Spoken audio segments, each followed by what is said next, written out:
안녕하세요. 네. 자, 이제 3월하고도 3주 차입니다. 그죠? 지난번에 이제 저희들은 개공의 겸업 범위까지 쭉 했는데, 이제 중개사무소를 운영하는 방식에서 하는 거죠. 그래서 이제, 오늘은 그 다음 단원입니다. 이제 교재가 72페이지예요.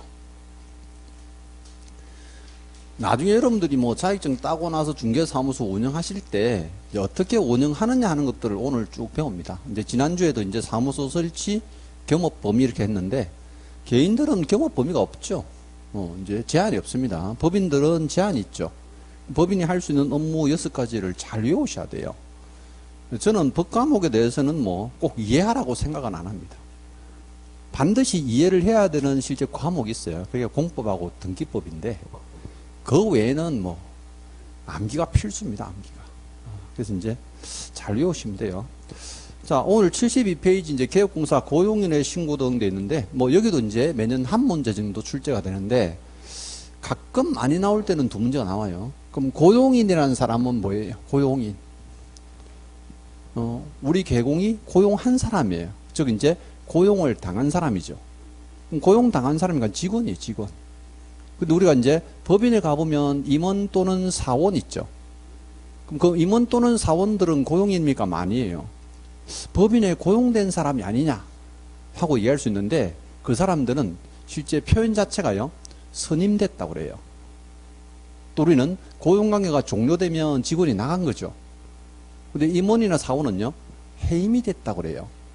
그럼 법인 등기부 자체에 이제 이름이 올라가는 사람들이 임원 또는 사원이고 이 사람들은 직원이에요, 직원. 고용당한 사람이라는 표현을 줄여서 고용인이라고 부르는 거죠. 그럼 우리는 직원들을 반드시 고용해야 됩니까? 그건 아니죠. 이런 지문도 잘 나와요. 우리 조문에 없는데도 출제인들이 창작을 해서 많이 내는데 고용인을 고용해야 한다면 틀린 거죠.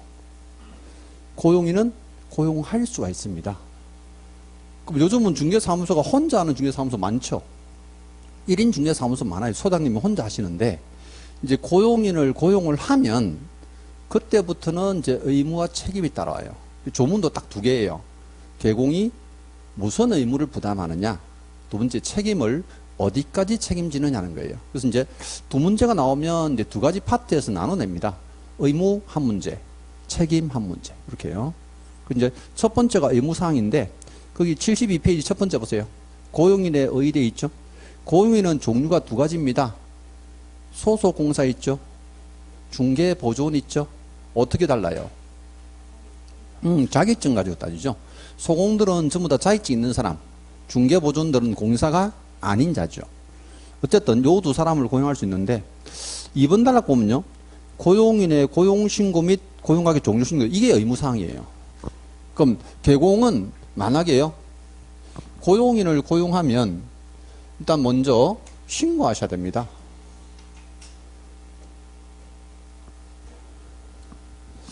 그래서 이제 고용인들은 보세요. 자격증 있는 사람 소공이 있고 자격증 없는 사람 중개보조원인데 우리는 고용인을 고용할 의무가 없습니다. 이런 것들은 조문에 없지만 이제 출제원들이 굉장히 좋아하는 스타일의 지문이에요. 근데 의무가 있다 없다 이렇게 내는 게 아니고 고용인을 고용해야 한다, 할 수 있다 이래 내는 거죠. 해야 한다 틀렸죠. 할 수 있다 맞는 이제 그 내용들인데 만약에 고용을 했다면 이제 신고 의무예요. 개공한테 신고 의무가 있는데 첫 번째가 고용 신고, 두 번째가 고용관계 종료 신고예요. 예전에 그 고용관계 종료 신고를 해고 신고라고 조문을 만들었는데 사무소를 그만두는 게 해고만 있는 게 아니죠. 권고 사직도 있고 그죠? 자기가 스스로 어때요? 자진해서 이제 사표 내는 경우도 있고 이제 다양하다 보니까 이걸 조문을 고용관계 종료 신고로 바꾼 겁니다. 그럼 신고는 그게 이제 고용 신고와 고용관계 종료 신고인데 보세요. 소공이나 중개보조원들은 이제 교육을 받죠. 지난번에 교육 배웠어요. 그럼 소공이 받는 교육은 실무교육, 중개보조원 받는 교육은 직무교육이에요. 그럼 실무교육이나 직무교육 언제 받아야 돼요?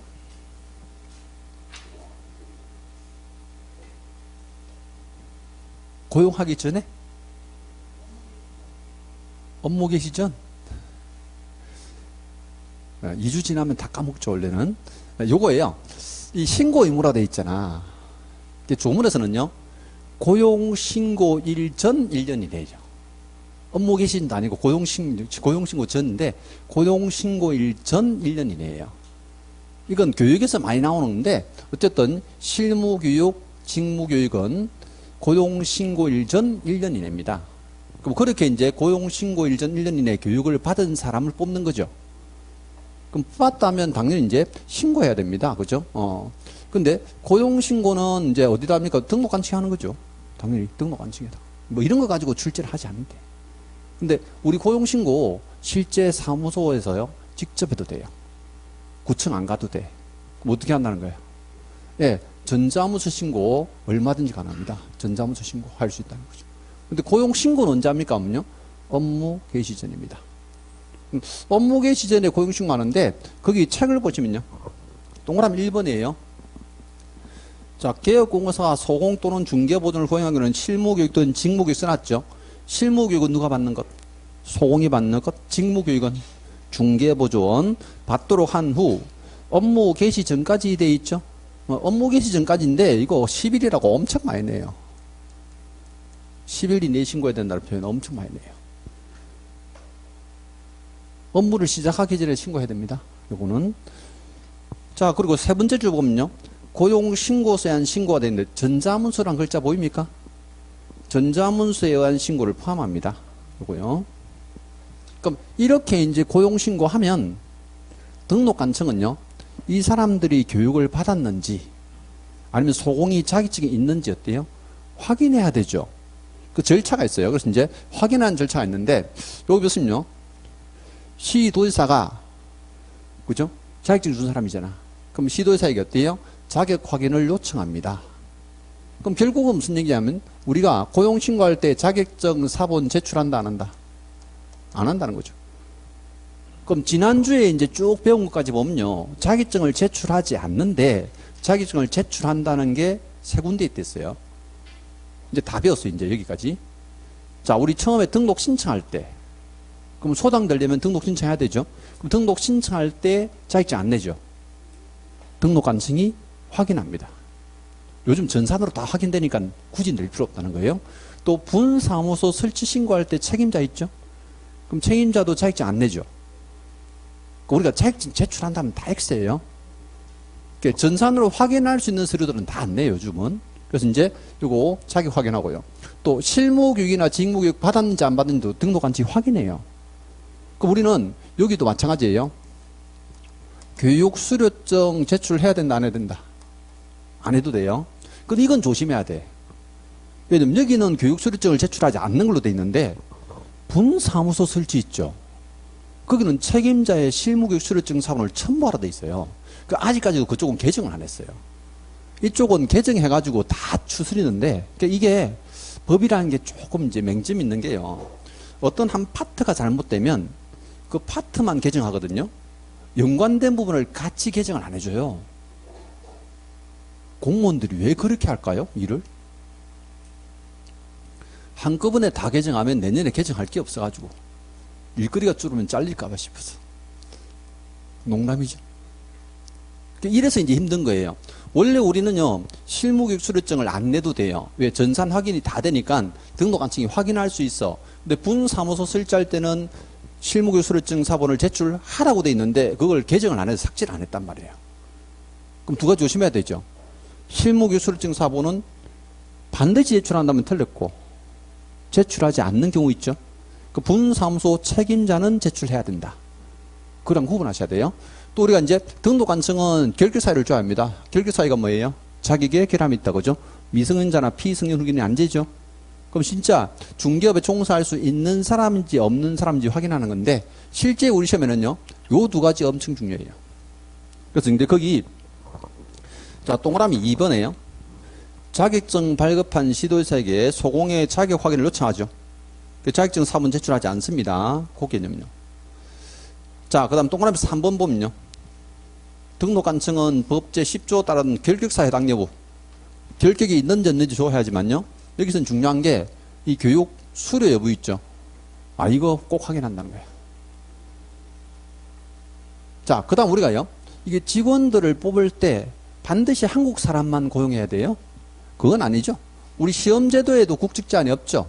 그러니까 외국인 고용할 수 있죠. 근데 우리가 외국인들은 결격 사유가 조회가 돼, 안 돼요? 안 되죠. 왜? 결격 사유 조회하는 방법은요, 이 가족관계 등록지, 예전에 이제 본적지인데, 가족관계 등록지에 신원조회를 해야 돼요. 근데 외국인들은 신원조회가 안 되잖아요? 그러니까 추가로 내는 수가 있는데, 그게 뭐냐면 본인 스스로 결격 사유가 없다는 증명서류예요. 그게 동그라미 3번의 두 번째 줄이에요. 다만 순한데, 외국인을 소공이나 중개부터 고용하는 경우는요, 법제 10조에 따른 결격 사유 중 어느 하나에 해당하지 아니함을 증명하는 서류. 나는 결격 사유가 없습니다 하는 증명서를요, 본인 직접 자기 나라에서 떼와야 돼. 근데 여기도 마찬가지예요.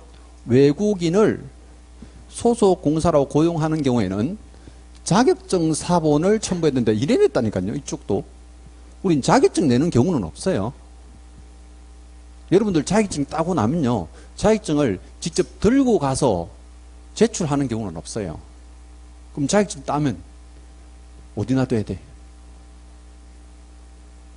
사무소 안에 붙여놔야 돼. 사무소 원본을. 조금 이따 배워요. 그 게시하는 서면이지 우리가 제출하는 서류는 아니에요. 이해했죠?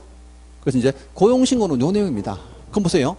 고용신고에서 시험에 나올 만한 부분은 무슨 교육 받느냐 구분해야 돼요. 언제 신고하느냐 구분해야 되죠. 어떤 서류를 제출하느냐예요. 세 가지 중에 한 가지가 답이에요. 그 다음에 열심히 이제 고용해서 일을 하다가 마음에 안 들어. 뭐 어떻게 해야 돼? 너 나가. 해야 되죠. 그걸 고용관계의 종료라 합니다. 그럼 고용관계가 종료되면요, 당연히 이것도 등록한테 신고합니다. 근데 이건 언제까지 신고합니까? 하면요, 여기는 날짜가 10일이에요. 그래서 위하고 좀 다르죠? 여기 고용신고는 언제까지? 업무 개시 전. 종료신고는 언제까지? 10일 이내예요. 10일 이내. 자, 여기는 사실 시험에 내면요, 숫자가 있다 보니까 이걸 뭐 7일 이내에 신고해야 된다, 30일 이내에 신고해야 된다, 뭐 1개월 이내에 신고해야 된다, 막 15일 이내에 신고해야 된다. 너무 많이 바꿔냈어요. 출제하시는 분이. 근데 숫자를 워낙 많이 바꾸는데 수험생들이 이 10일이라는 단어를 워낙 잘 외우니까 웬만하면 잘 안 틀린단 말이에요. 근데 이걸 10일이라는 숫자를 그러니까 10일 전에 신고해야 된다. 이래 내버린 거야. 그러면 고용관계 종료되기 10일 전에 신고하면 어떻게 되겠어요? 직원이 마음의 상처를 받죠. 아니, 소공이나 중개보존이 사무실에 있는데 소장님이 나갔다 와. 어디 갔다 오세요? 했는데 네 해고 신고 갔다 있냐.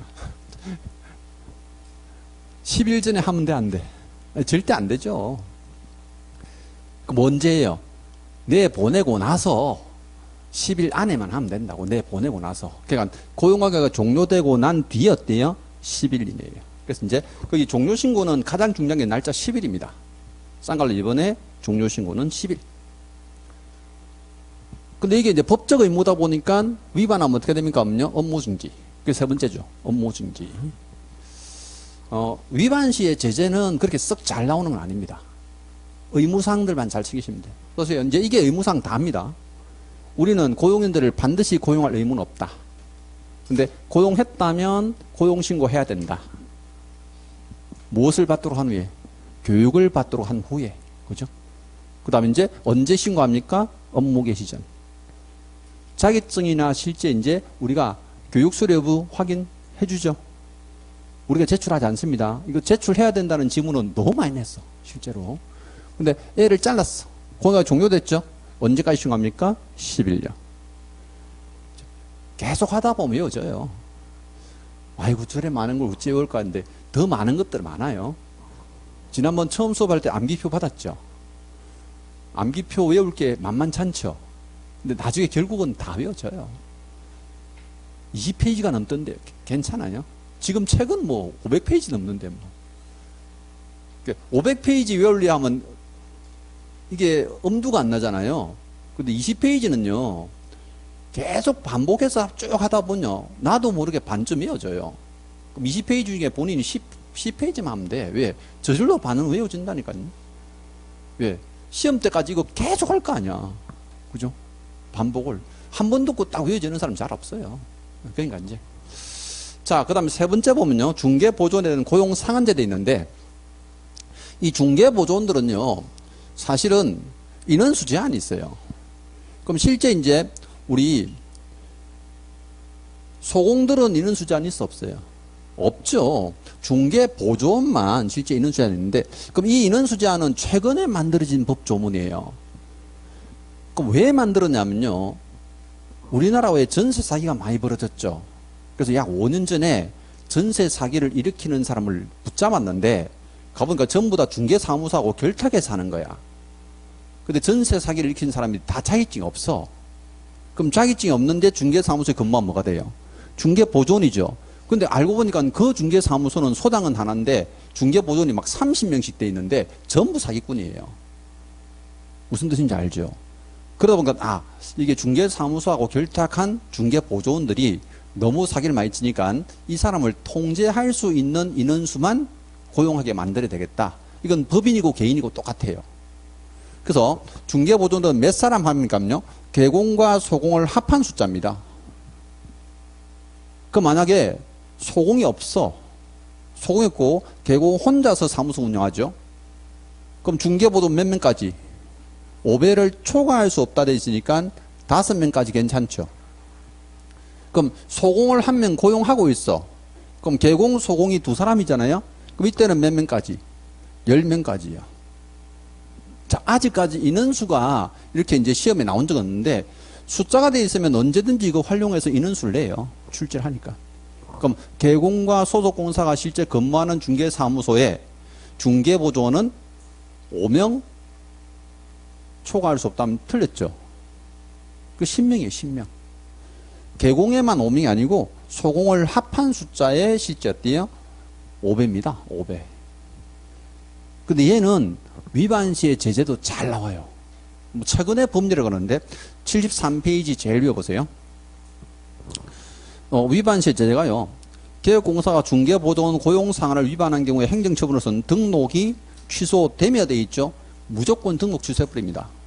즉 무슨 얘기냐면 개공을요 소장님들을 3년 동안 중개 못하게 만들어버립니다. 그리고 형사처벌도 합니다. 1년 징역 보내버립니다. 1년 이하 징역 1천만 원 벌금. 그러니까 처음에 이 법을 만들 때 취지가 전세 사기를 막아보려고 하다 보니까 처벌을 엄청 세게 만들었어요. 함부로 이런 짓 하지 마라. 그죠? 그래서 요즘은요 중개사무소에 실제 막 중개보조원들이 대량으로 이렇게 잘 있지를 못해요. 근데 제가 중개사무소 할 때요, 예전에 이 땅을 하는 사무소들이 잘 특히 심했는데, 이제 외곽지대에서 땅을 하는 사무소는요, 이 소장님 한 분에다가 부장님이 한 20명 돼요. 저기 부산 기장에 가도 막 소장님 한 분인데 막 부장님들, 즉, 자격증 없는 실제 나이 드신 분들이요, 부장이라는 타이틀을 많이 달고 있는데, 한 30명씩 이래 있어요. 1년 내도록 하면서 한두 건 하는 거야. 한두 건 용돈벌이 삼아. 근데 땅은 한두 건 해도 뭐 몇천만 원 받으니까. 놀기 삼아서 사무소를 자기 책상도 없어. 그냥 내 놀기 삼아 왔다 갔다 하는 사무소인데. 근데 요즘 그거 안 돼요. 그거 절대 안 돼요, 이제는. 그죠? 5명을 초과하면 안 되니까. 그죠? 뜻은 아시겠죠? 그런 취지에서 이제 하는 거예요. 자, 요게 이제 우리가 의무사항들이고, 그 다음에 이제 73페이지 4번 단락 봅니다. 이제 고용인의 업무 범위 되어 있는데요. 사실상 이 업무 범위는 여기서 그렇게 자주 출제하는 건 아닌데 원래 이쪽에 조문이 아니에요. 조문이 아닌데 이게 뒤에 가면 갈수록 이 사람들의 업무상 차이를 출제를 하는 부분이 있어요. 오늘 그걸 많이 배웁니다. 근데 이제 소공을 만약에 고용했다면 소공들은요. 이런 업무 할 수 있어요. 여기서는 가볍게 들으면 돼. 왜? 이거 뒤에 가면 다 할 거예요. 그래서. 그럼 소공들은 권한도 있고 의무도 있어요. 그럼 어떤 권한에 어떤 의무가 있냐면요. 첫 번째는 확인 설명을 할 수 있어요. 그럼 중개사무소에 고객이 찾아왔죠. 확인 설명 뭐 다음 주 할 건데 확인 설명할 권한이 있습니다. 근데 확인 설명을 열심히 했더니 매수인이 산대요. 그럼 소장도 안 계시는데 계약서 누가 적어요? 소공이 적을 수가 있습니다. 이 가능이니까 권리예요. 권리. 그죠? 근데 이 권리가 있으면 법적 의무가 있는 거예요. 의무가 있죠? 각종 의무가. 권리보다 의무가 더 많다 그죠? 왜? 법적 의무를 부담해야지 사고 안 치니까. 그럼 내가 만약에 업무를 수행했다면 이 거래계약서는 확인 서비스 뭐 해야 돼요? 서명 및 날인해야 돼. 이것도 다음 주에 나와요, 조문이. 그리고 서명 및 날인이죠. 오늘 배우는 것 중에 인장 등록을 배워요. 그럼 소공들은 도장도 어때요? 등록하셔야 돼. 왜? 등록된 도장을 찍어야 되니까. 또 우리 확인 서명할 때는 매수인들한테 하죠. 그럼 사람에게 하는 거잖아요. 그럼 사람 할 때 육두문자 쓰면 안 돼. 막말하면 안 돼. 믿음 줘야 돼. 어디 편의되면 안 돼. 공정하게 중개해야 돼. 법적 의무죠. 들어보니까 다 그럴 것 같죠? 근데 마지막으로는요, 연수교육도 수료하셔야 돼요. 연수교육은 뭐 지난번에 실무교육 할 때 했는데, 실무교육은 법률 지식 가르치죠. 연수교육은 법제도의 변경사항이죠. 법이 해마다 개정되니까 변경사항을 받아야 된다고. 최신의 법률을 알아야지 우리가 의무를 다할 수 있다는 거죠. 거기다가요, 이 법적 권리하고 의무가 있는 반면에 또 대행할 수 있는 업무가 있어요. 그럼 소공들만 대행할 수 있는 업무가 뭡니까? 이건 우리가 6주차 때 배워요. 부동산 거래 신고를 배우는데, 부동산 거래계약 신고서 있죠? 이게 실거래 신고서예요. 실거래가 신고서. 이거 제출을 대행할 수 있습니다. 그럼 중개보존들은 이런 권리 의무가 아예 없어요. 그럼 시험에 나오면 보세요. 중개보존들은 인정 의무가 들이낸다니까요. 그럼 위에 이 중개보존이 없는데 항상 소공들의 권리 의무를 중개보조원인 것처럼 막 출제를 해요. 업무 범위는. 근데 사실 고용이 문제에서도 가끔 내긴 한데 이거는 이 파트에 가서 더 많이 내요. 그럼 얘들은 오늘도 뒤에 가서 계속 할 거예요. 그죠? 근데 뒤에 가면 소공은 계속 조문에 나와. 근데 중개보조는요? 권리가 의무가 없으니까 안 나오지, 조문에. 그럼 이 사람이 조문에 나올 때마다 제가 어때요? 중개보존들은 이런 의무가 없습니다 하고 계속 강조할 거거든. 그래서 제가 이걸 한데 모아놓은 거예요. 이제 우리 책에다 보시면 거기 소공의 업무 분야 써놨는데 이 소공을 너무 이게 간단해서 놨잖아요. 근데 이걸 조금 더 상세하게 정확하게 쓰면 요 표현이고, 밑에 중개보존들은 이런 의무가 없습니다. 근데 그 중개보존이라는 제목에 동그라미 2번 한번 보세요. 중개보존에게 유일한 의무가 있어. 그게 뭐죠?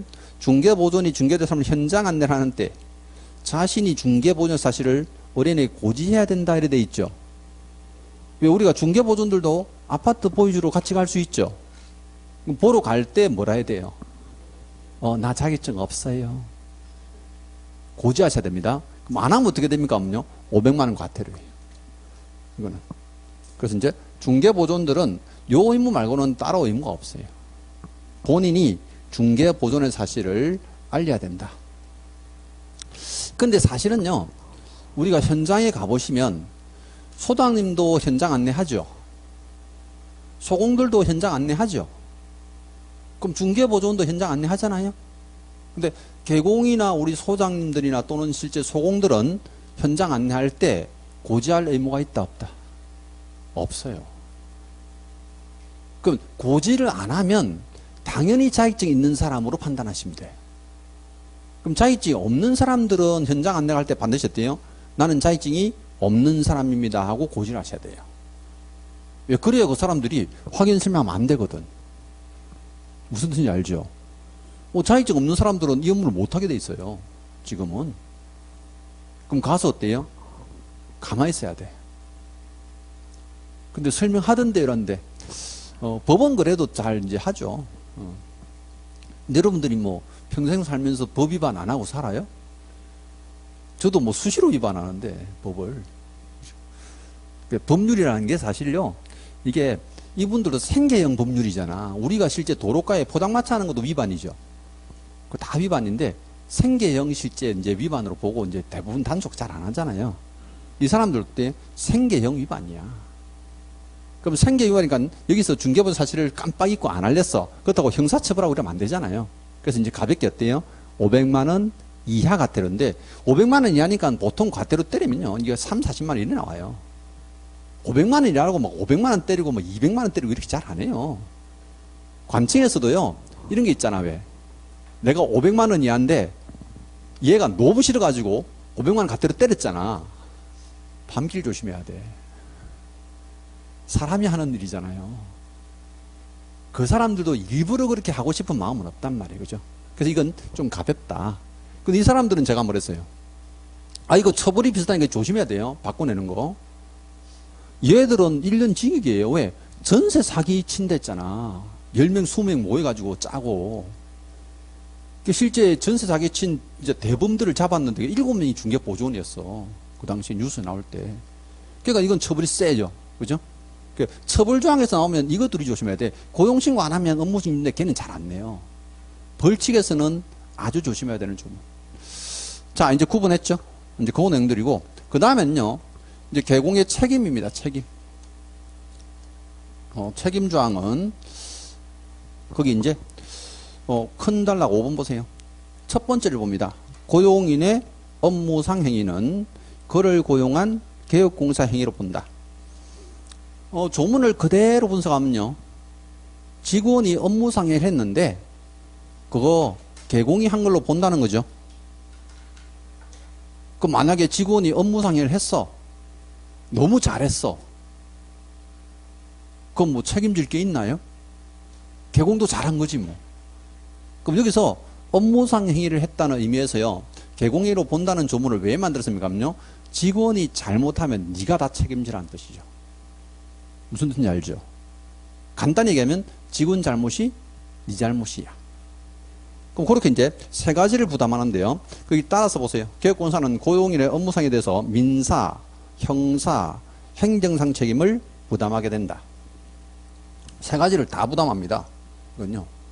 보세요. 여기서 고용인이 우리 고객들한테, 의뢰인한테요. 업무상해를 했어. 그는 전부 다 개공양으로 본다 했죠. 조문상 표현해서요. 무슨 행위만? 업무상 행위만. 또 업무상해를 하게 되면 개공행위로 본다 했죠. 이거 조문에서 표현하는 것도 조심해야 돼요. 우리가 업무상해를 했잖아. 모든 행위 아니에요. 이거 모든 행위라고 답을 2번이나 냈어요. 보세요.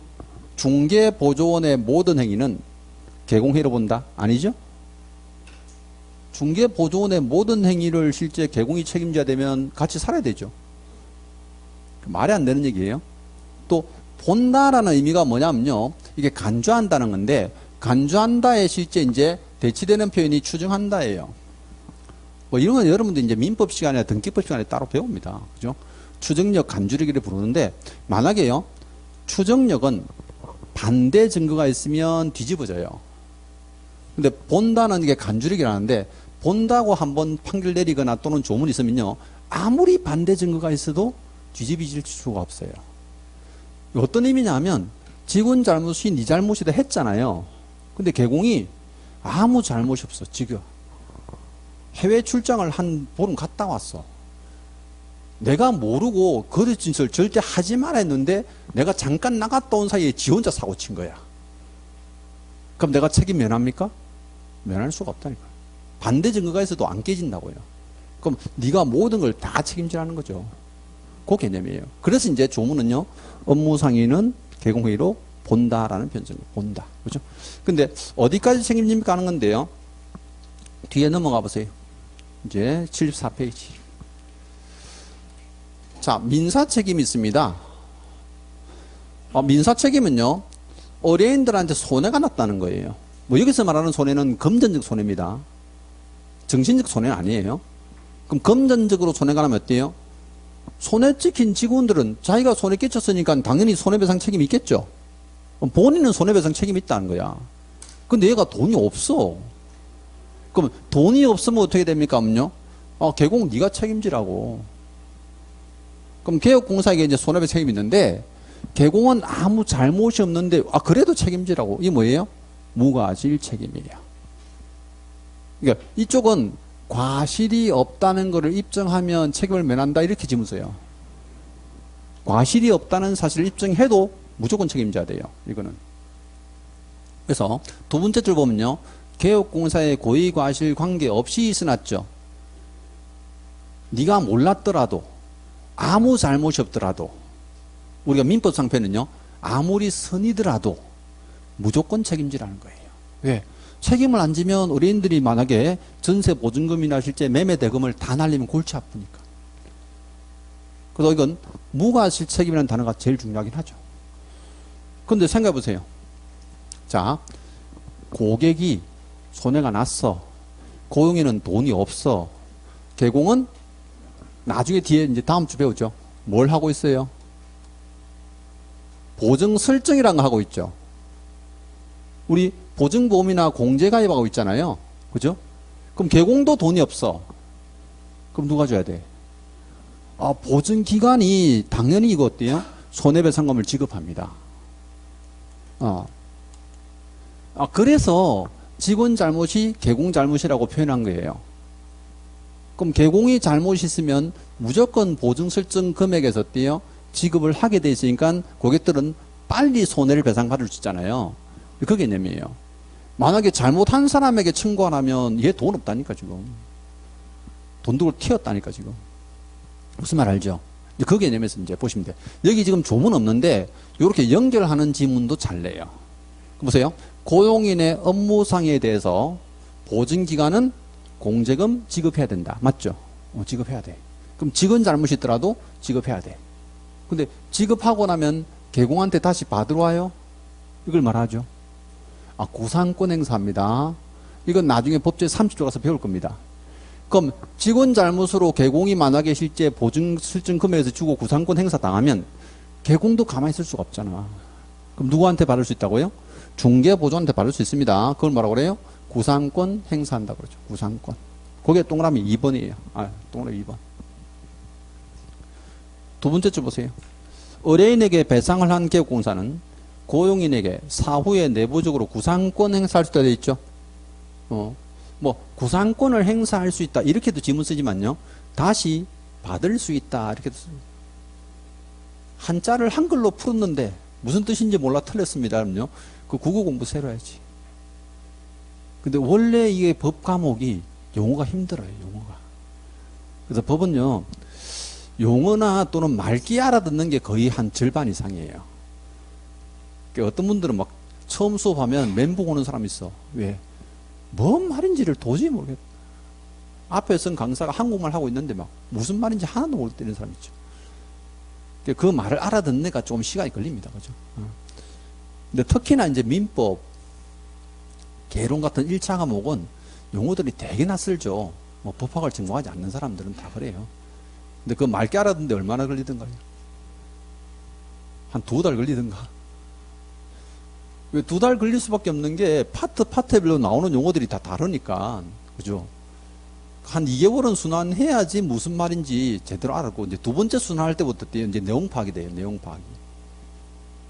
지금 이제 우리는 2번 순환 하잖아요. 2번째 순환 하고 있는데, 처음 하시는 분들은 그래서 빨리 앞에 하신 분들의 진도를 따라 잡으셔야 되면 실제 용어를 빨리빨리 터득하는 게 제일 중요합니다. 내용 파악이 중요한 건 아니야. 혹시 나중에 동영상 뜨더라도요. 이게 무슨 내용인지 집중하지 말고요. 뭔 말을 하고 있는지 거기 집중하면 빨리 따라올 수 있어요. 오히려. 자, 그 다음에요. 두 번째 책임이 있는데 그 밑에 판례 보이죠? 판례 봅니다. 판례. 이 고용인에 대해서는요. 사고 친 사람들이 워낙 많다 보니까 이 판례도 많이 나오는데 보세요. 우리가 중개인은 주관적 의사가 아니라 어때요? 사회통상 객관적으로 판단한다 있죠. 그럼 이게 진짜 업무상 행위인지 아닌지를 어떻게 판단합니까? 하면요. 객관적으로 판단한다. 그게 첫 번째 판례입니다. 첫 번째. 객관적인 판례죠. 자, 그 다음에 두 번째는요. 이 중개보조, 지금 우리 책에 없는 판례예요. 중개보조원이 계약금을 횡령했습니다. 횡령은 뭐예요? 돈 들고 튄 거죠. 그럼 돈을 들고 도망갔는데도요. 그것도 뭐에 속한다? 중개업과 관련 행위로 본다. 그럼 개공이 책임지라는 거예요. 돈 들고 도망가도. 그럼 도망 못 가게 어때요? 잘 잡아둬야 되네요. 나중에요. 뒤에 가면 손해배상 책임 조항에서 이제 판례가 실려 있는데 그쪽에 횡령이라는 표현도 나오기도 하고요. 편취라는 표현도 나와요. 그럼 계약금, 중도금, 잔금 중에 일부를 횡령했다 또는 편취했다 어때요? 같은 내용이에요. 그죠? 근데 이건 보세요. 개공이 만약에 이제 이 책임은 의뢰인에게. 그럼 의뢰인들은 어때요? 개공한테 선택적으로 직구할 수 있다 했잖아요. 그럼 청구할 때 의뢰인한테 과실이 있어요. 그럴 수 있죠.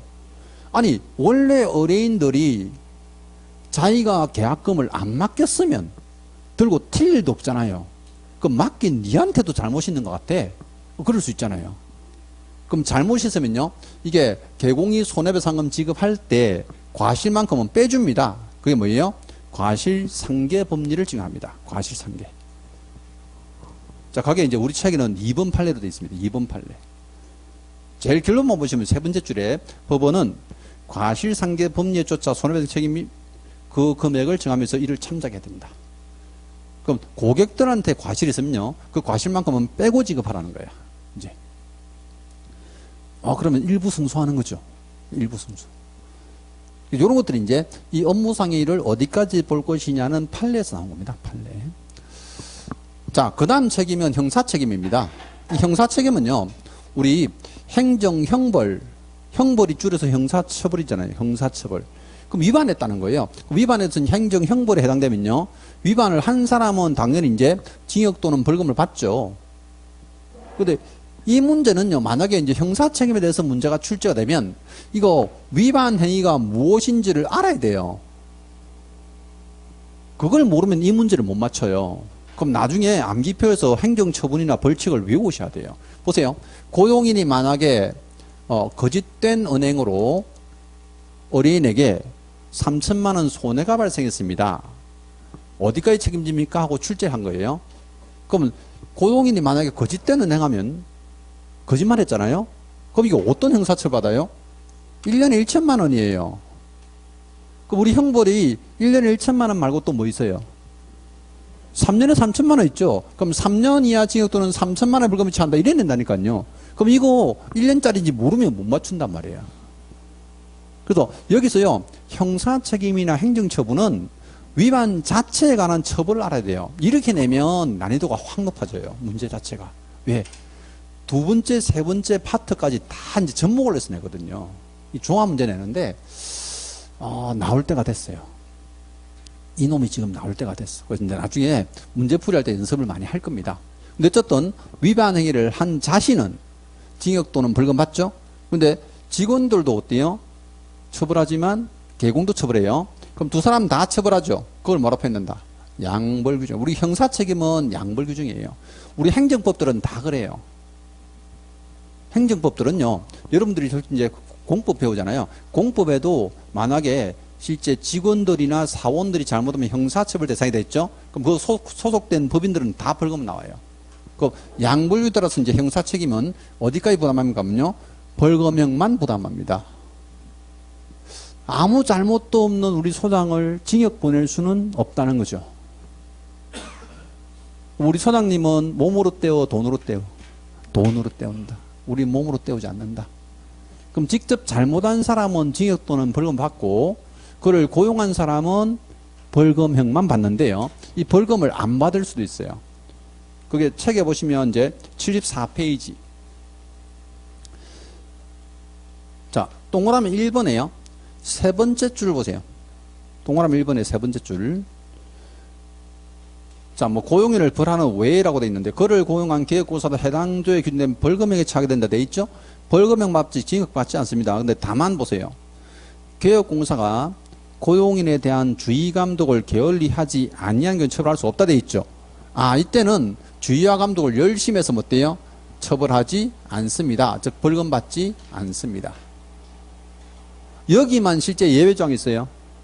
그러면 민사책임에는 예외조항이 있다 없다? 없죠. 민사책임은 무조건 책임지려 했잖아. 그럼 여기다가 이제 이 단어를 쓴다니까요. 주의와 감독을 게을리하지 않았다면 손해배상 책임이 없다? X잖아요. 주의와 감독과 아무 상관없다니까. 형사책임은 면할 수 있지만 민사책임은 절대 면할 수가 없어요. 이해했어요? 이해 안 되면 외워야 돼, 뭐. 그죠? 왜 그러는데요? 라는데, 형사처벌은요, 이게 우리나라가요, 실제 9가지 형벌이 있는데, 이게 징역이 2대 형벌이고요, 벌금이 6대 형벌이거든요. 근데 벌금 이상부터 전과자예요. 그 기록이 남는다니까. 그래서 아무 잘못 없는 사람 어때요? 평소에 주의와 감독도 열심히 했고, 조심하라고 교육도 많이 했는데, 그 사람까지 어때요? 형사처벌 해가지고 막 전과자로 남기고 이렇게 할 수는 없다는 거야. 근데 손해배상 책임은 무과실 책임지는 게 어때요? 어린이들한테 돈 안 주면 이거 길거리 나앉는다니까 지금 전세 보증금 다 떼가지고. 그러니까 무조건 지급하라는 거죠. 거기다가 개공이 돈이 없으면 어디 있어요? 보증기관이 또 개인들은 2억 원, 법인은 4억 가입돼 있잖아요. 그럼 그쪽에서 어때요? 빨리 지급해 주라는 거야, 빨리. 그런 의미에서 이제 이건 무과실 책임지게 해주는 거죠. 그 개념이에요. 자, 마지막 세 번째가 이제 이게 행정처분, 요거 판례 하나 볼게요. 판례가 지금 74페이지 제일 밑에 있는 박스인데 보세요. 양벌 규정에 따른 벌금형 돼 있는데, 우리 지난주에 왜 결격사유 배웠잖아요. 그죠? 그럼 보세요. 중개사법 위반해서 얼마 이상, 300만 원 이상 벌금형을 선고받으면 이 사람 몇 년 동안 중개 못해요? 3년간 결격사유 됐죠. 이 조문이 여기도 적용됩니까? 하면 그렇지 않다는 거죠.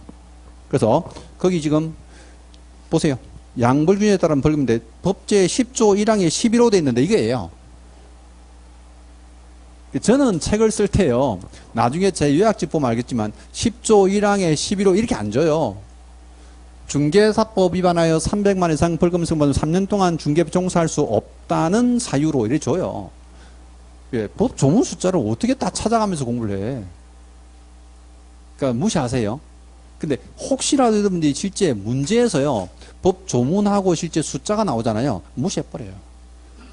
조문 숫자 못 외웠다고 실제 틀린 지문 절대 없어요. 근데 어쨌든 요게 이제 이겁니다. 그러면 중개보조원 등이 중개업무에 관하여 법제 8조 위반하여 되어 있죠. 근데 법제 8조가 뭡니까? 라는데요. 요거 고용인이 이제 위반해 가지고요. 이게 결격 사유가 되느냐 안 되느냐. 이 결격 사유가 법제 8조예요. 요거 보세요. 그 사용주인 개업공사가 법제 50조의 양벌 규정으로 50조가 뭡니까? 근데 이거예요. 행정형벌에 해당되는 사유 이게 이제 50조예요. 그러면 행정형벌에 해당되는 사유에 양벌 규정으로 처벌하는 경우는 포함되지 않는다 돼 있죠. 그럼 포함되지 않으니까 어때요? 이게 직원 잘못으로 벌금 받으면 결격 사유가 아닙니다라는 표현이에요. 표현. 그럼 벌금 내더라도 중개업은 어때요? 계속 할 수 있구나. 그래 보시면 돼요. 자, 마지막에 행정상 책임입니다. 행정상 책임 볼게요. 이번에는요. 직원이 위반했는데 행정처분을 받게 된 거예요. 근데 행정처분은요. 둘로 나눠집니다. 만약에 소공이 위반했다면 소공들은 어때요? 자격정지라는 행정처분이 있죠. 근데 중개보존들은 자격증 없잖아요. 당연히 이제 행정처분 대상이 아닙니다. 이 사람은. 그럼 중개보존 위반했을 때 그러면 행정처분은 누가 받는 겁니까? 전부 개공이 받아요. 이거는. 그래서 이제 개공은 어떤 행정처분이 있습니까? 등록 취소 또는 업무 중지예요. 그럼 사례 문제 같은 거 볼게요. 고용인이 거짓된 은행으로 어린이한테 소리 끼쳤습니다. 이때 개공이 받는 책임을 구하세요. 이제 나온단 말이에요. 그럼 거짓된 은행이면 여기 지금 벌금은 얼마짜리? 1년 이하 징역하면 틀렸잖아. 징역 안 받는다며. 벌금만 받는다며. 그럼 뭐예요?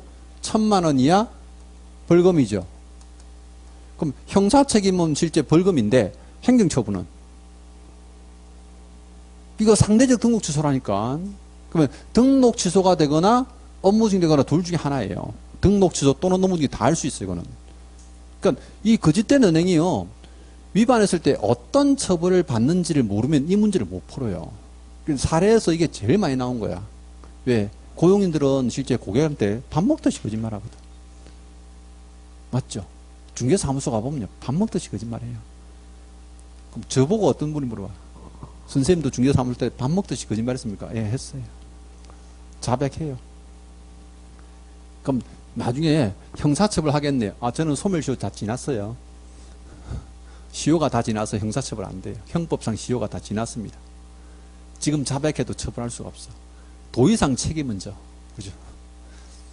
근데 거짓말 안 하면요. 못 팔아먹어요.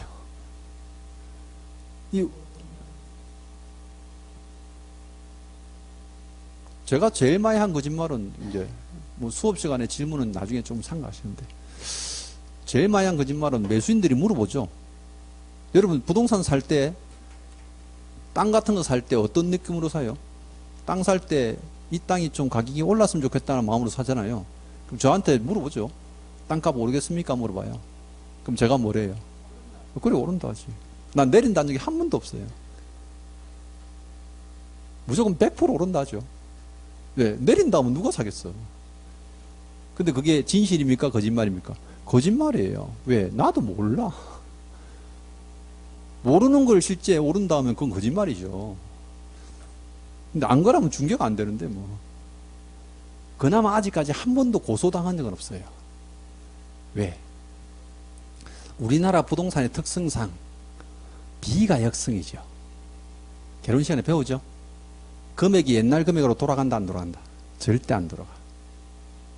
그럼 지금까지 제가 중개한 땅값들은 어때요? 다 올라와 있어요. 오른다는 게 원래 그때는 거짓말인데 지나고 나면 진실이 돼. 왜? 한 번도 안 올란 적이 없거든. 그죠? 네. 근데 아무튼 뭐 여러분 이제 요게 고용인에 대한 책임입니다.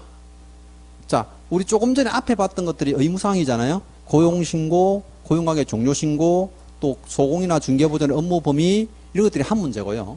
만약 두 문제 나오면 이것도 한 문제 단독으로 내요. 이건 철저하게 사례 문제로 냅니다. 사례 문제. 개혁공사 갑이 소공 을을 고용했는데 을이 의뢰인 병에게 거짓된 은행으로 3천만 원 손해가 났습니다. 이런 패턴이 제일 많이 나와요. 그럼 지문 5개 중에 어때요? 틀린 거 고르세요, 옳은 거 고르세요, 나오는 거죠. 이거 가지고 이제 한 지문, 2개, 3개, 4개 이렇게 쓴다니까요. 가끔 이거 판례도 한 번씩 끼워내요. 요즘 판례를 썩 좋아하진 않아요. 출제원들이. 최근에 나온 문제들을 분석해 보면 실제 예전에는요, 40문제 중에서 판례가 한 30개씩 나온 적도 있어요. 문제마다 막 한두 개씩 끼워가지고 계속 낸 적이 있는데 요즘 잘 안 내요. 출제원들이 이제 경각심을 가지고 조문 위주로 낸다는 거죠. 왜? 판례가 사실 우리가 나중에 소장 내면요, 잘 안 써요. 우리한테는 필요한 게 뭐야? 조문을 정확하게 아는 게 필요하니까. 뜻은 아시겠죠? 그래서 이제 그쪽으로 출제한다 보시면 돼요. 자, 75페이지 보시면 거기 밑에 이제 박스 안에요. 이제 핵심이라고 해서 고용인의 비교가 있는데 여러분 입장에서는 지금 공통점보다는요, 차이점을 잘 보시는 게 중요해요. 제가 업무상에 대한 차이점들을 말씀드렸던데 요거 뒤에 가면 차이점 계속 따라옵니다. 그거는요. 자, 이래 보시고요. 76페이지 갑니다. 제4절. 인장 등록이에요. 인장 등록은 뭐 조문이 몇 개 안 되니까요. 이거 이제 보고 조금 시도를 할게요. 인장 등록에 이제 입법 취지는 안 봐도 되고, 인장 등록돼 있는데요. 의무자와 등록식이 보세요. 인장은 도장이죠. 그럼 도장을 언제 등록해야 됩니까? 하는 시기예요. 언제 합니까? 업무 개시 전이에요.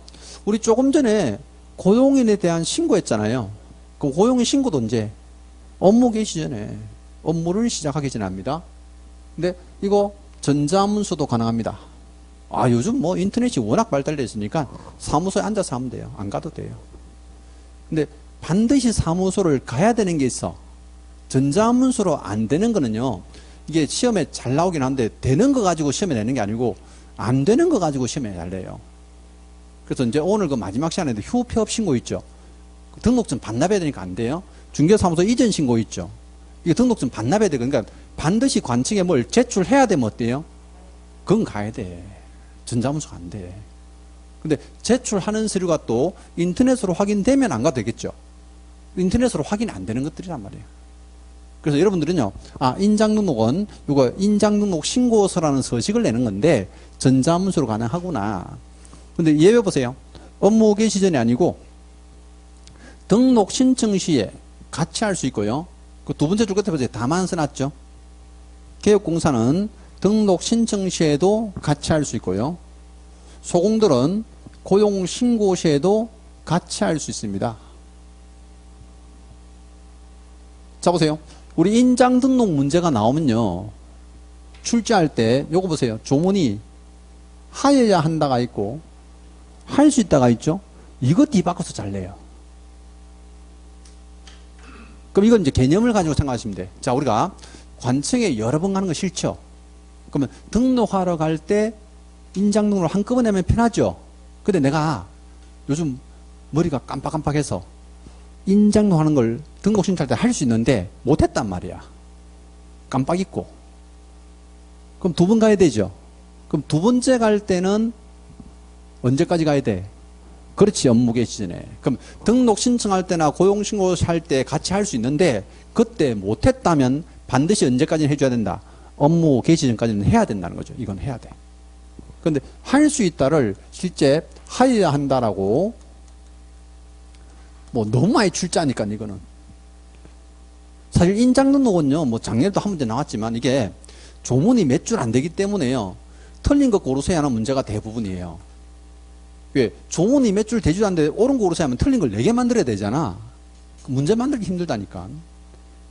문제가 어떤 모양으로 나올지까지 다 예상을 하고 저희들이 이제 수업을 하거든요. 그럼 실제 또 답으로 뭐가 나올지는 또 정해놓고 이제 출제를 해요. 이게 이제 중요한 게 뭐냐면 이제 혼자 공부하면 이게 힘들지. 괴로운 거예요. 그럼 보세요. 본인이 문제를 어느 정도 예상을 하고 답을 예상하고 문제를 푸는 거랑 막연하게 그냥 지문을 넣은 거랑은 엄청난 차이가 나는데요. 그 차이가 또 한 가지가 뭐냐면 시간상 차이도 엄청나요. 이게. 그러니까 이제 이런 것들은 아하, 요게 나오는구나. 그죠? 나온다 보시면 돼요. 자, 그 다음에요. 거기 자, 등록 할인 인장돼 있는데요. 요거 이제 이거부터 먼저 볼게요. 변경 등록하는 날짜입니다. 요거. 그래서 이제 77페이지 보면요. 제일 위에 쌍가루 4번 가보세요. 등록 인장에 변경돼 있는데 요거는 날짜 7일만 챙기시면 돼요. 그럼 인장을 만약에 이제 바꿨잖아요. 그럼 바꾸고 나면 언제까지? 7일 이내 등록하시면 돼요. 이것도 전자문서 가능합니다. 그러면 이게 제가 이제 같이 띄워놓은 게 뭐냐면요. 인장 등록을 처음 할 때 등록 시기, 또 변경했을 때 등록 시기예요. 구분하시라고. 그죠? 아, 처음에는 업무 개시 전인데 변경하면 7일 하는구나. 얘는 10일이라고 한 3번 냈어요. 7일짜리 내 10일로 내니까. 자, 그 다음에 이제 어떤 도장을 누가 등록합니까? 내 등록 의무자 보세요. 개공과 소공이죠. 그럼 누구 나오겠어? 틀린지 뭐. 그 중개보조원이지 뭐. 중개보조원들은 인장 등록하지 않습니다.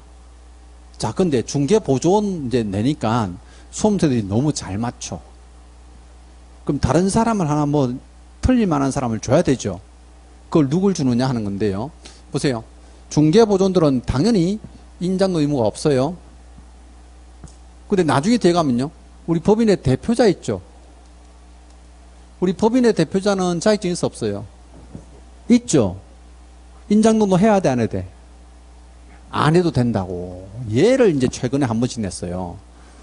대표자는 자격증 있지만 자기 개인 도장을 등록하지 않습니다. 그럼 법인은 대표자 도장이 필요한 게 아니고 누구 도장? 그렇지. 개공. 이 법인 자신의 어때요? 인장을 대표자가 사용한단 말이에요. 그럼 대표자는 자기 개인 도장이 필요 없고 법인의 인장인 법인 인감은 어때요? 본인이 사용하는 도장이에요. 그래서 대표자는 역시 인장 등록 의무가 없습니다. 그래서 인장 등록 의무자에 대해서는 이 부분 조심하면 되고요. 뭐 우리 책에 그런 표현이 없는데 나중에 이제 보시면 돼요. 자, 그 다음에 싼 걸로 2번 가서요. 등록 할인장 보겠습니다. 등록 할인장. 보세요. 등록 할인장은요. 거기 지금 동그라미 1번하고 2번을 묶어 보세요. 1번하고 2번을 묶어 보면요. 그게 법인이에요. 또 동그라미 3번하고 4번을 묶어 보면 개인이에요. 그럼 아, 도장은 법인하고 개인이 등록하는 도장이 다르구나. 그럼 잘 보세요. 이제 틀린 지문을 내야 되잖아. 그럼 인장을 실제 이제 문제 출제할 때 개인 도장을 틀리게 내는 게 이제 편할까? 아니면 법인 도장을 틀리게 내는 게 편할까? 네, 법인이고 법인이 훨씬 편해요. 시험에는 법인 도장 가지고 노다지 출제하는 거예요, 이거는. 그럼 법인들은 어떤 도장으로 합니까요? 상업 등기일자에 따라서. 근데 여러분들이요, 시험 문제에서 주사무소라는 표현 안 줘요. 제가 그냥 이해를 돕기 위해서 써준 거야. 그럼 만약에 법인인 개업공사는 하고 나오죠? 그럼 무조건 뭐야? 주사무소야, 본사. 그럼 법인인 개업공사는 상업 등기부에서 법인의 인장을 등록해야 된다. 법인의 인장. 자, 보세요. 방금 제가 법인의 대표자는 개인 도장 필요 없댔잖아. 그럼 대표자의 개인 도장을 등록해 이래 내는 게 아니고 여기다가 살짝 끼워서 내요. 조문에다가. 상업 등기부에 따라 법인의 뭐예요? 대표자 인장을 이래 준다니까요. 지문을 잘 봐야 돼, 이쪽은. 그럼, 법인은 법인의 인장을 등록하는구나. 근데 만약에 이제 법인이 분사무소였죠? 그럼 분사무소도요, 원칙은 법인의 인장을 등록하고 쓰셔야 돼. 그러면 도장 하나 가지고 본사하고 지사가 같이 쓰는 거구나. 근데 만약에 주사무소는 하나인데, 그죠? 분사무소가 한 200개 있어. 그럼 200개 분사무소가 도장 하나 가지고 쓰기는 힘들죠? 그때는 이제 도장을 만들어줘야 돼. 누가? 대표자가 만들어준다고. 그걸 뭐랍니까? 대표자가 보증하는 인장을 등록할 수 있습니다. 여러분들이 혹시 이제 회사를 다녀본 분들은 아시는데요. 이 법인의 인장은 법인 인감이에요. 법인 인감. 그럼 대표자가 보증하는 인장이 뭡니까? 사용인감. 회사 큰 데 가면 사용인감 실제 다 따로 쓰잖아요. 뭐 격리이사, 뭐 총무이사 이런 분들이. 그죠? 그럼 사용인감은 하나 아니죠. 여러 개다 말이에요. 그럼 분사무소는 책임자들이 어때요? 이게 대표자가 보증한 인장을 어때요? 각자 다 쓰고 있는 거예요. 근데 대표자가 보증한 인장을 꼭 등록해야 돼요? 그러니까 아니잖아. 여기는 어때요?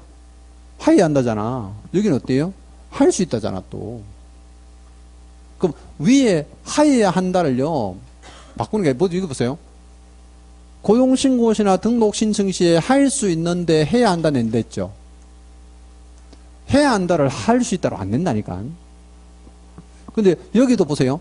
해야 한다를 할 수 있다고 바꾸지 않아요. 그럼 이건 뭐예요? 이것도 할 수 있다는 뭐예요? 하여야 한다라고 이래 낸다니까요. 그건 반드시 해야 되는 게 있고 할 수 있는 게 있는데 그걸 잘 구분하셔야 돼요, 여기서는. 그죠? 그럼 법인은 이런 도장을 등록해서 사용합니다. 근데 이제 개인들은 어떤 도냐면, 개인들은 이게 세 사람이에요. 공인중개사인 개공, 부칙 규정에 따른 개공, 우리 자격증이 없는 사람이죠? 다음에 소공이 있습니다. 그럼 요 세 사람들은 이제 개인이잖아요. 그럼 개인들은 자신의 성명이 나타난 인장이면 돼요. 근데 가족관계 등록부에 기재된 성명하니까 어때요? 자기 실명이죠. 실명. 뭐 가족관계 등록부나 주민등록표에 기재된 성명입니다. 근데 그냥 아무 성명이나 이래 써버리면 가명을 쓸 수도 있잖아요. 그래서 정확하게 실명을 쓰라고 어때요? 성명을 갖다 한 인장입니다. 성명. 근데 이 뭐 성명을 다르게 표현해서 출제한 적은 없어요. 근데 개인 도장은 크기 제한이 있습니다. 그게 가로 세로가 각각 어때요? 7mm 이상 30mm 이내입니다. 자, 이름이 나타나야 되니까 너무 작아도 안 되겠죠? 너무 크면 불편해요. 내가 만약에 뭐 이 크기 제한이 없으면 어때요? 저는 이만한 도장 만들고 싶은데 도장 이렇게 딱 만들어 가지고 계약서에다가 빵 찍으면 어때요?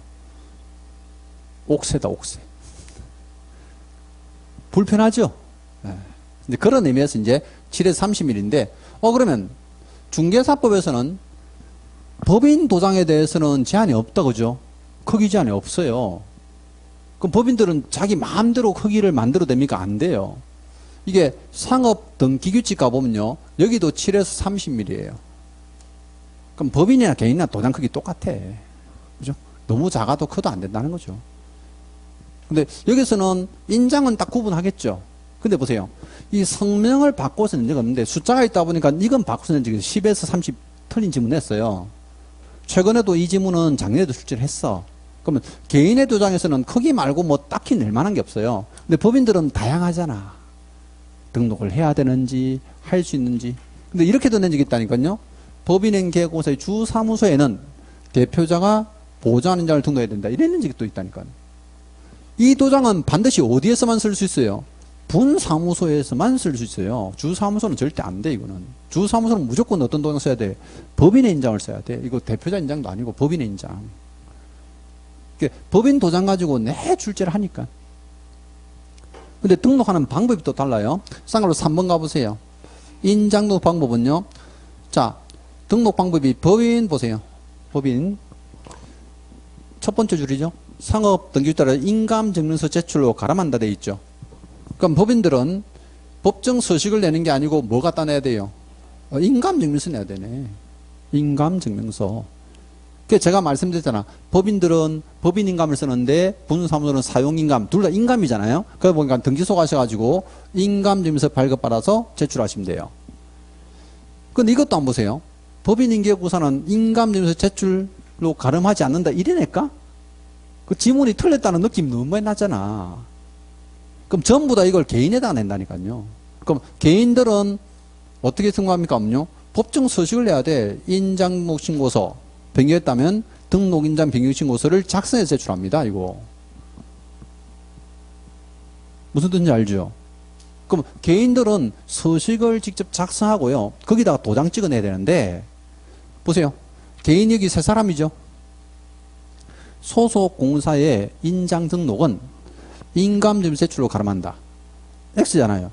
얘를 한 이쪽으로 낸다니까. 출제는. 문제에서 자주 만나면 아 이게 이런 식으로 바꾸는구나 하고 이제 느낌이 있어요. 그러면 인장등록 방법은 어떤 방법을 실제 틀린 지문을 만들어내진 않고요. 이걸 실제 법인의 방법을 어때요? 개인에다가 자꾸 출제하는구나. 그럼 소속공사도 마찬가지예요. 실제 인감증명서 내는 게 아니고 서식을 냅니다. 서식 제출해야 된다. 그죠? 그 내용들. 자, 그래서 이제 여기서는요. 실제 시험에는 이게 제일 중요합니다. 등록식이 언제 등록했느냐, 언제 등록할 수 있느냐, 또 실제 어떤 도장을 등록하느냐, 또 어떤 도장을 할 수 있느냐, 그죠? 또 등록을 어떻게 하느냐, 뭐 이 내용들이 출제할 때 가장 많이 되었던 거고, 마지막으로 이제 이 등록인장 사용 의무 되어 있고요. 제재가 있는데요. 등록인장의 사용은 안 봐도 돼. 왜? 우리는 중개업무 할 때마다 무조건 이 도장을 써야 돼요. 중개업무 할 때마다. 그러면 어떤 특별한 서식에만 쓰고 어떤 서식에는 안 쓴다가 없어요. 근데 만약에 안 쓰면 어떻게 됩니까? 78페이지 보세요. 자, 위반 시 제재는요. 개공은 업무중지고 업무중지가 최대가 6개월입니다. 소공은 자격증지예요. 똑같습니다. 처벌이. 그럼 개공은 업무중지, 소공은 자격증지. 이렇게. 여기는 제재도 잘 냅니다. 제재도 같이. 조문이 얼마 안 돼가지고. 자, 요게 인장등록 내용들입니다. 이제 이래 보시고, 그 다음에 이제, 10분 쉬었다가요. 이제 제5절 등록증의 개시 가도록 할게요.